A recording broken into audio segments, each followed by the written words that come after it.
Shalom, selamat pagi.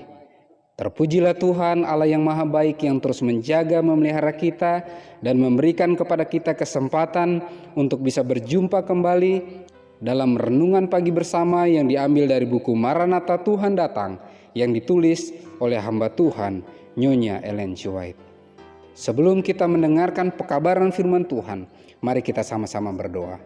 Ya Tuhan Allah Bapa kami yang bersema dalam tata surga, pada pagi hari ini ya Tuhan kami bersyukur atas anugerah Tuhan yang Kau limpahkan dalam kehidupan kami.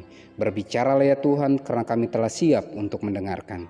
Dalam nama Yesus kami berdoa, amin. Pekabaran firman Tuhan pada pagi hari ini berjudul Memutarbalikan Kitab Kudus. Ayat intinya diambil dari 2 Petrus 3 ayat yang ke-16. Orang-orang yang tidak memahaminya dan yang tidak teguh imannya memutarbalikannya menjadi kebinasaan mereka sendiri. Keterangannya, kedudukan yang tidak menyebabkan akibat apa-apa menurut keyakinan manusia adalah salah satu penipuan setan yang sangat berhasil. Ia mengetahui bahwa kebenaran yang diterima dengan mengasihi kebenaran itu menyucikan jiwa si penerima. Itu sebabnya ia terus berusaha dengan tidak mengenal lelah untuk menggantinya dengan teori-teori palsu, cerita-cerita dongeng, dan Injil yang lain.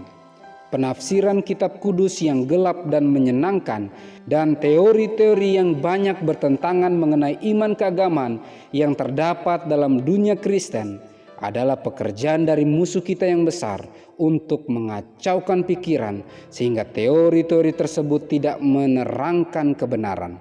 Dan perpecahan serta perselisihan yang terdapat di kalangan gereja-gereja Kristen menjadi suatu ukuran besar sehubungan dengan kebiasaan yang berhasil, yaitu pemutarbalikan kitab kudus untuk menunjang teori-teori yang disukai. Gantinya mempelajari firman Tuhan baik-baik dengan kerendahan hati untuk memperoleh pengetahuan tentang kehendaknya. Banyak yang hanya mencari untuk menemukan sesuatu yang ganjil dan asli. Dalam rangka menunjang ajaran-ajaran yang salah atau praktek-praktek yang bukan Kristen, ada orang yang akan menggunakan bagian-bagian kitab kudus, memisahkannya dari arti sebenarnya, mungkin mengutip separuh dari satu ayat untuk membuktikan teori mereka, sedangkan bagian yang sisa akan menunjukkan artinya sangat bertentangan. Dengan kecerdikan ular, mereka membentengi diri mereka sendiri dengan ucapan-ucapan yang tidak berkaitan sesuai dengan hawa nafsu mereka.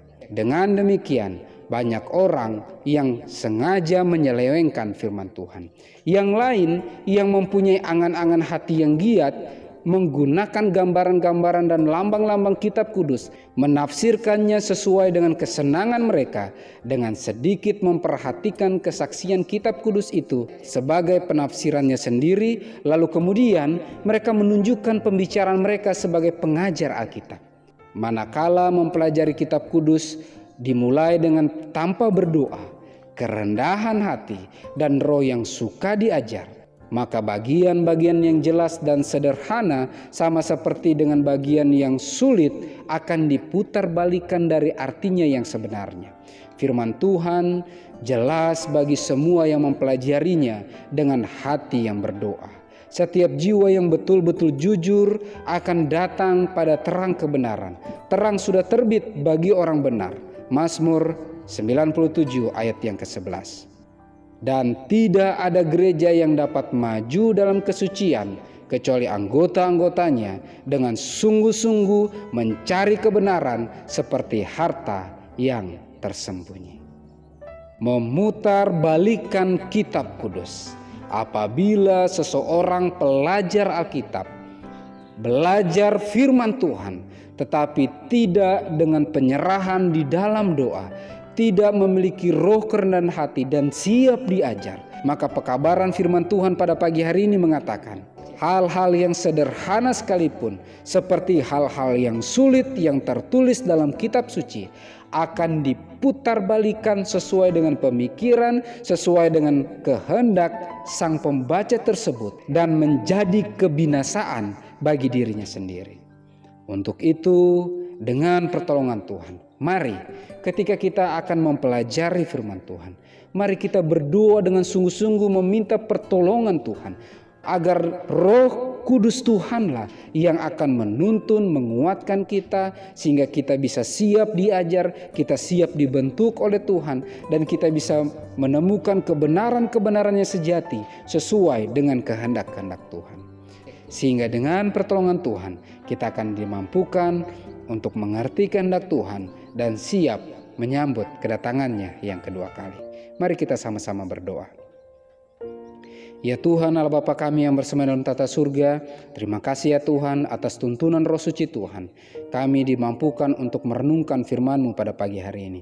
Bantu kami untuk terus rendah hati, untuk terus siap diajar dan siap dibentuk oleh Tuhan. Sehingga dengan pertolongan Tuhan, pekabaran demi pekabaran yang kami dengarkan, firman Tuhan yang kami pelajari, bisa kami mengerti lebih dalam dan kami dapat hidupkan dalam kehidupan kami. Diberkatilah umat-umat Tuhan dengan kesehatan, kekuatan, diberikan umur yang panjang, diberikan murah-murah rezeki dari surga. Sehingga dengan pertolongan Tuhan, kami semuanya bisa dimampukan untuk bisa menang dalam setiap perjuangan iman yang Kau izinkan kami alami. Terpujilah Engkau ya Tuhan, bantu kami untuk siap menerima roh jan akhir, dan kiranya meterai Allah yang hidup menjadi bagian kehidupan kami. Dalam nama Yesus kami berdoa, amin. Maranatha, Tuhan datang, Tuhan Yesus